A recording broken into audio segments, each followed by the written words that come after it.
ন্যায্যতার লড়াইয়ের প্রশ্ন যখন আসবে তখন সেই লড়াই তো আমাদের করতে হবে। কেন জিনিসের দাম কমাতে পারেন না বলতে হবে, কেন আইন শৃঙ্খলা ঠিক করতে পারেন না বলতে হবে, কেন এখন পর্যন্ত 5 মাসে বাংলাদেশে কোনো গুণগত পরিবর্তন কোনো জায়গাতে আমরা দেখতে পাচ্ছি না, সেটা জানতে চাই, জানাতে হবে। হোসেন মোহাম্মদ এরশাদের অভিজ্ঞতা ছিল, জিয়া রহমান সাহেবের অভিজ্ঞতা ছিল, তারা ক্ষমতা নেবার পরে দেশ চালাননি। লতিফুর রহমান অভিজ্ঞতা ছিল, ক্ষমতা পাবার পরে, দায়িত্ব পাবার পরে 6 ঘন্টার মধ্যে 20টা বা 22টা সেক্রেটারি বদলি করে দিয়েছেন। প্রশাসন বুঝেছে এই সরকারকে মানতে হবে। আর আপনারা ক্ষমতা পাবার পরে ওরা মিছিল করেছে, আপনি তাদের অটো প্রমোশন দিয়েছে, সবাই বুঝেছে চাপ দিলে আপনাদেরকে মাথা নত করানো যায়। আপনারা নিজেদের মতো দাঁড়াননি, এই যে ভুল করছেন, আমরা যেটা আপনাদেরকে বন্ধুসুলভ, যেহেতু আপনারা আমাদের দেশ চালাচ্ছেন, এখন আপনাদেরকে পরামর্শ দিয়ে সেই জায়গায় দিতে চেয়েছি, আপনারা সেটা করেননি। আমার কথা লম্বা হয়ে যাচ্ছে, এত লম্বা করবার শেষ করি। মূল কথাটা হচ্ছে দেশকে আমরা ভালোবাসি, কারো কাছে প্রমাণ দেবার দরকার নাই।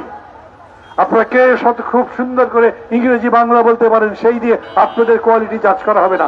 কে কত আন্দোলন করেছেন, অত্যাচার সহ্য করেছেন, নির্যাতন সহ্য করেছেন, জেল খেটেছেন, আয়না করে থেকেছেন, সেই মানুষগুলোর কথা শুনতে হবে। আপনি তাদের সাথে কথা বলেন কি? বলছেন না। অতএব আমরা বলি, আমরা কোনো অন্যায় লড়াই করি, কিন্তু ন্যায্যতার লড়াইয়ের প্রশ্ন যখন আসবে তখন সেই লড়াই তো আমাদের করতে হবে। কেন জিনিসের দাম কমাতে পারেন না বলতে হবে, কেন আইন শৃঙ্খলা ঠিক করতে পারেন না বলতে হবে, কেন এখন পর্যন্ত 5 মাসে বাংলাদেশে কোনো গুণগত পরিবর্তন কোনো জায়গাতে আমরা দেখতে পাচ্ছি না, সেটা জানতে চাই, জানাতে হবে।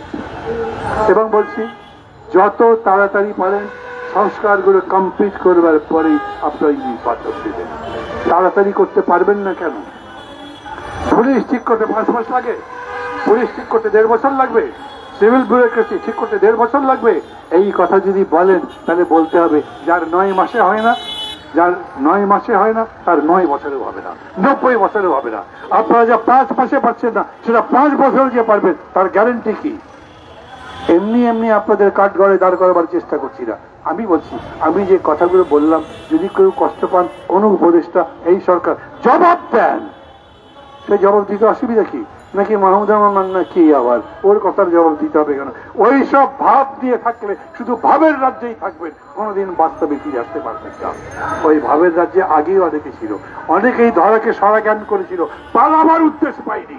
খেয়াল রাখবেন, আপনাদেরকে থ্রেট করি না, আপনাদেরকে এখন আমরা ভালোবাসি, এখনো চাই আপনারাই আমাদের দেশের কর্ণধার। এখন আপনারাই এই দেশকে সংস্কারের মাধ্যমে একটা উন্নত গণতন্ত্রের জায়গায় নিয়ে যাবেন, সেই কাজে সফল হন, আপনাদের সাথে আছি। কিন্তু ভুল করলেও আপনাদের সমর্থন করব, অন্যায় করলেও সমর্থন করব, সেই কথা কখনো ভাববেন না। আমরা রাজনীতি করি, রাজনীতির মানুষ, এই রাজ্যের যাতে কল্যাণ হয়, রাজ্যের মানুষগুলো যাতে কল্যাণ হয়, জনগণ যাতে ভালো থাকতে পারে, দেশ যাতে আর উন্নতির দিকে জাগে, সেই দিকে যাওয়ার জন্য আমরা কথা বলতে রাজি আছি, কিন্তু লড়াই কখনো ছাড়বো না। ভালো থাকবেন সবাই, খোদা হাফেজ।